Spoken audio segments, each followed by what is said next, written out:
All right, so today we're going to do something kind of cool. We're going to unpack a really big idea about language, but we're going to do it by looking at just one super simple word.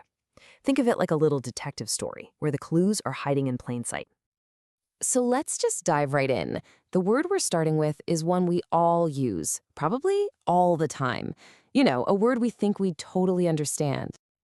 And that word is instrument.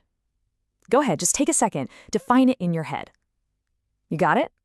Seems pretty straightforward, right? Well, let's see what our source material has to say. So according to our source, this word has two really distinct, incredibly clear meanings. There's no ambiguity, no fancy phrasing, just simple definitions. Okay, here's the first one.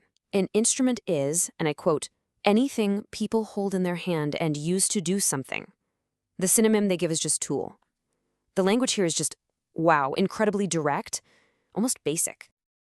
And the example they use is just as direct. A hammer is a heavy instrument. It's a perfect, totally concrete example that really locks in that first definition. Let's move on to the second definition. It's just as clean. An instrument is something used to play music. Again, zero confusion, it just gets right to the point. And the example sentence for this one, I enjoy playing music. My favorite instrument is the guitar. It's simple, it's relatable, and it perfectly captures this second meaning.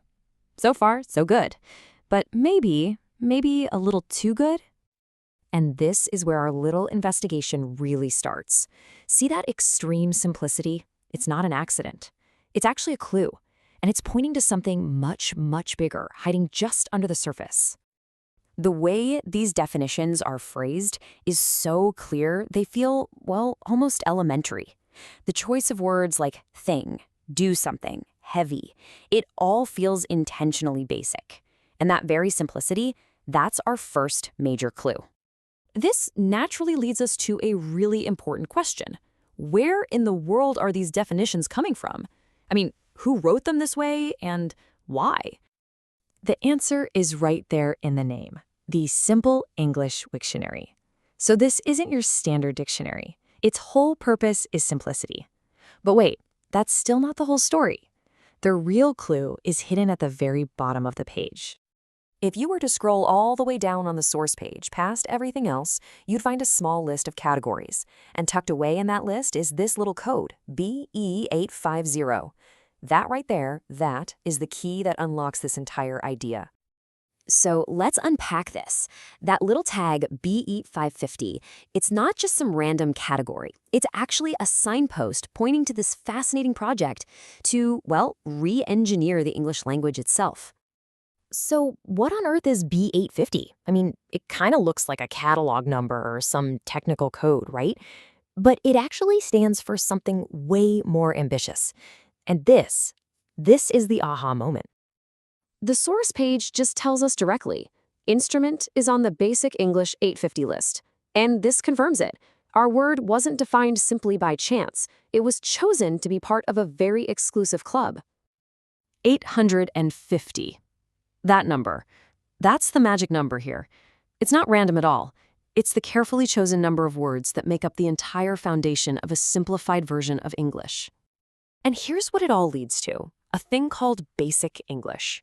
It's basically a constructed language subset created way back in the 1930s with a really clear goal: to make a version of English that was good enough for international communication, using just 850 core words. So this brings us to the bigger picture. What does a system like Basic English really represent?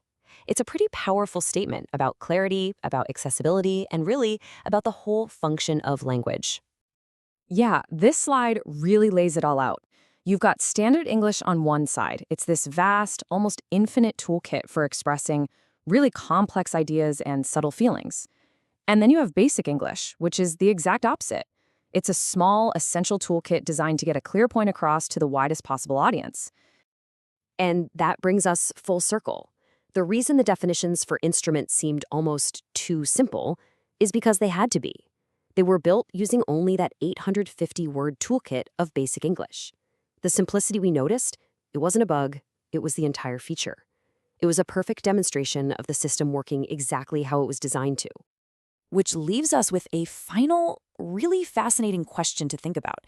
We live in a world that is so incredibly connected, but at the same time, we so often deeply misunderstand each other.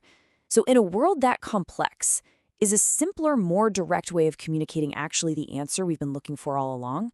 It's something to think about.